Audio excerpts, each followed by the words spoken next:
आज की चर्चा के निकले पॉइंट्स, आपके सुझाव देश को आगे की रणनीति मदद करेंगे। साथियों, किसी भी संकट से निपटने के लिए टाइमिंग का बहुत महत्व होता है।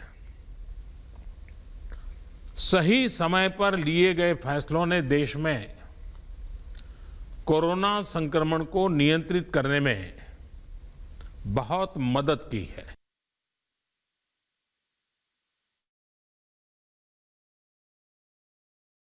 के साथ बैठक ले रहे हैं। अनलॉक 1 के बाद ये बैठक चल रही है वीडियो कॉन्फ्रेंसिंग के जरिए और बहुत महत्वपूर्ण संवाद होगा, क्योंकि अब आगे की परिस्थिति पर निपटने की कोशिश होगी कि अनलॉक 1 का दौर चल रहा है भारत में और कोरोना से कैसे निपटा जाए। विषय भी नहीं बना था, तब भारत ने इससे निपटने के लिए तैयारियां शुरू कर दी थी, फैसले लेने शुरू कर दिए थे।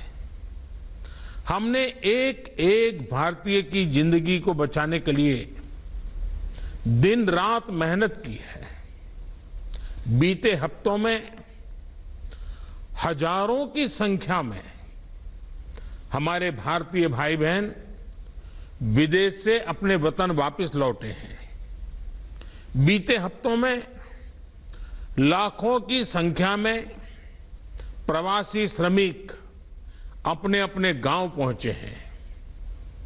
रेल, रोड, एयर, सी सारे मार्ग करीब करीब अब खुल चुके हैं, लेकिन इसके बावजूद हमारी इतनी जनसंख्या होने के बावजूद भारत में कोरोना संक्रमण उस जैसा विनाशकारी प्रभाव नहीं दिखा पाया जो दुनिया के और देशों में कोरोना ने आफत पैदा की है। दुनिया के बड़े बड़े एक्सपर्ट्स, हेल्थ के जानकार लॉकडाउन और भारत के लोगों द्वारा दिखाए गए अनुशासन की आज भारी चर्चा हो रही है। आज भारत में रिकवरी रेट 50% से ऊपर चला गया है।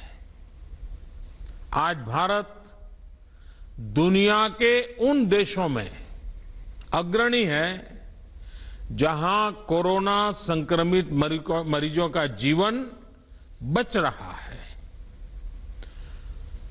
कोरोना से किसी की भी मृत्यु दुखद है। हमारे लिए किसी एक भारतीय की भी मृत्यु असहज करने देने वाली है, लेकिन ये भी सच है कि आज भारत दुनिया के उन देशों में है जहां कोरोना की वजह से सबसे कम मृत्यु हो रही है। अब अनेक राज्यों के अनुभव आज आत्मविश्वास जगाते हैं कि भारत कोरोना के इस संकट में अपने नुकसान को सीमित करते हुए आगे बढ़ सकता है, अपनी अर्थव्यवस्था को तेजी से संभाल सकता है। साथियों, बीते 2 हफ्ते के अनलॉक 1 ने हमें एक बड़ा सबक ये भी दिया है कि अगर हम नियमों का पालन करते रहें, सारे दिशा निर्देशों को मानते रहे, तो कोरोना संकट से भारत को कम से कम नुकसान होगा। इसलिए मास्क या फेस कवर, उस पर बहुत ज्यादा जोर देना अनिवार्य है, आवश्यक है। बिना मास्क या फेस कवर के घर से बाहर निकलने की अभी कल्पना करना भी सही नहीं है। ये जितना खुद उस व्यक्ति के लिए खतरनाक है, उतना ही उसके आसपास के लोगों के लिए भी। इसलिए 2 गज की दूरी का हमारा मंत्र हो, दिन में कई बार 20-20 सेकंड के लिए साबुन से हाथ धोने की बात हो, सैनिटाइजर का इस्तेमाल हो, ये सभी बहुत गंभीरता से किए जाने चाहिए। खुद की सुरक्षा के लिए, परिवार की सुरक्षा के लिए, विशेषकर घर के बच्चों और बुजुर्गों की सुरक्षा के लिए ये बहुत जरूरी है। अब तक लगभग सारे ऑफिसेस खुल चुके हैं। प्राइवेट सेक्टर में भी लोग ऑफिस जाने लगे हैं। बाजारों में, सड़कों पर भीड़ बढ़ने लगी है। तो ये सारे उपाय ही कोरोना को तेजी से फैलने से रोकने में मददगार होंगे। थोड़ी सी भी लापरवाही, थोड़ी सी भी ढिलाई, अनुशासन में कमी कोरोना के खिलाफ हम सभी की लड़ाई को कमजोर करेगा। और इतने दिनों की जो तपस्या है उस पर पानी फिर जाएगा। हमें इस बात का हमेशा ध्यान रखना है कि हम कोरोना को जितना रोक पाएंगे, उसका बढ़ना जितना रोक पाएंगे, उतना ही हमारी अर्थव्यवस्था खुलेगी, हमारे दफ्तर खुलेंगे, मार्केट खुलेंगे, ट्रांसपोर्ट के साधन खुलेंगे और उतने ही रोजगार के नए अवसर भी बनेंगे। साथियों, आने वाले दिनों में अलग अलग राज्यों में इकोनॉमिक एक्टिविटी का जिस तरह विस्तार होगा, उससे मिले अनुभव दूसरे राज्यों को भी बहुत लाभ पहुंचाएंगे। बीते कुछ हफ्तों के प्रयासों से हमारी अर्थव्यवस्था में ग्रीन शूट्स दिखने लगे हैं। पावर कंजम्पशन जो पहले घटता जा रहा था, वो अब बढ़ना शुरू हुआ है। इस साल मई में फर्टिलाइजर की सेल बीते साल मई की अपेक्षा 2 गुनी हुई है। इस बार खरीफ की बुआई बीते साल की अपेक्षा करीब 12-13% ज्यादा हुई है। 2 व्हीलर्स का प्रोडक्शन लॉकडाउन से पहले के स्तर का करीब करीब 70% तक पहुंच चुका है। रिटेल में डिजिटल पेमेंट भी लॉकडाउन से पहले की स्थिति में पहुंच चुका है। इतना ही नहीं, मई में टोल कलेक्शन में बढ़ोतरी होना इकोनॉमिक एक्टिविटी में वृद्धि को दिखाता है। लगातार 3 महीने तक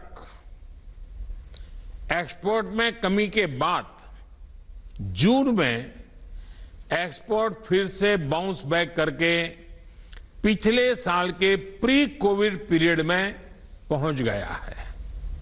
ये तमाम संकेत है जो हमें प्रोत्साहित कर रहे हैं, आगे बढ़ने के लिए प्रेरित कर रहे हैं।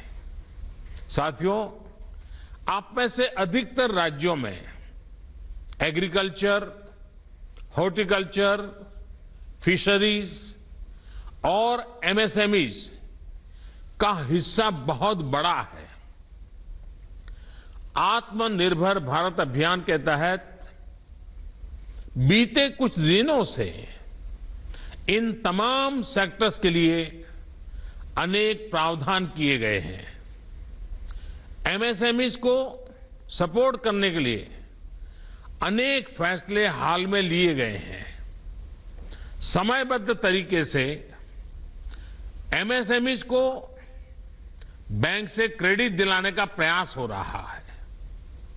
100 करोड़ रुपए तक के टर्नओवर वाले उद्योगों को 20% अतिरिक्त क्रेडिट के ऑटोमेटिक इंक्रीज का लाभ दिया गया है। अगर हम बैंकर्स कमिटीज के माध्यम से ये सुनिश्चित करेंगे कि उद्योगों को तेजी से क्रेडिट मिले तो वो जल्द से जल्द काम शुरू कर पाएंगे, लोगों को रोजगार दे पाएंगे।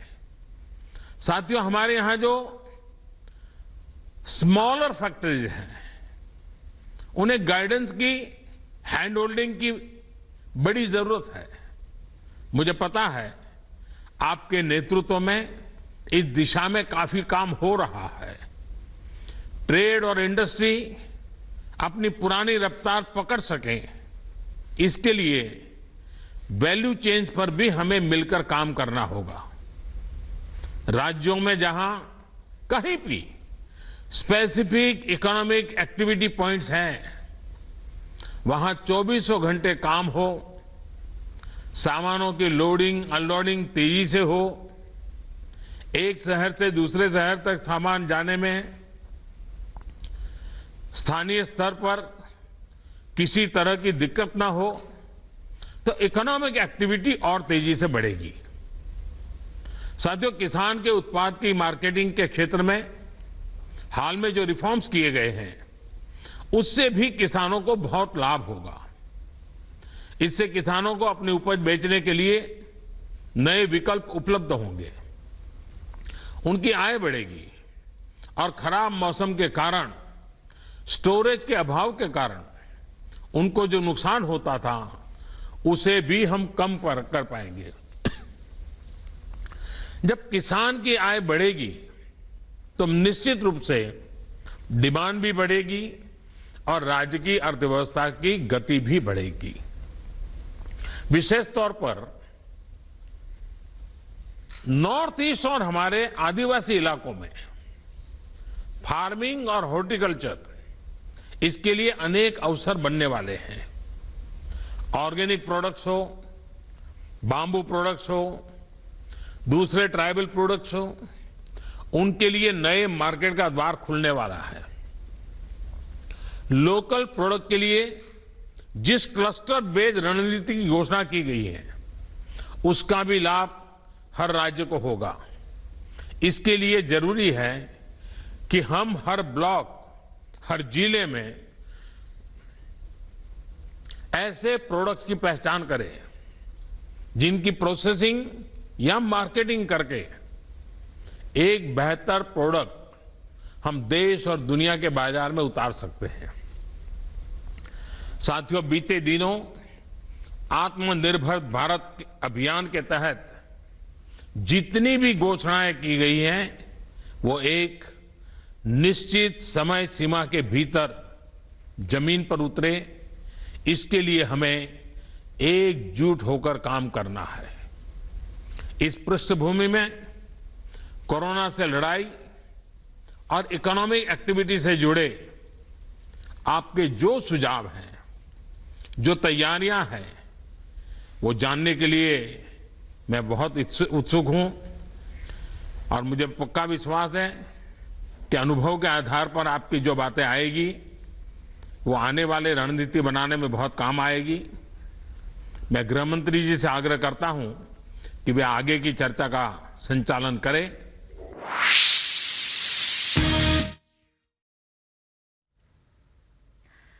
तो प्रधानमंत्री मोदी को आपने सुना, साफ तौर पर मुख्यमंत्रियों के साथ जो बैठक हुई उसको लेकर जो तमाम बातें, बड़ी बातें निकलकर सामने आई हैं, उसके मुताबिक कैसे अर्थव्यवस्था पर भी जोर दिया जा रहा है। अनलॉक 1 में 21 राज्यों के मुख्यमंत्रियों के साथ बातचीत हुई है। हर राज्य की रिपोर्ट प्रधानमंत्री ने ली है सभी मुख्यमंत्रियों से।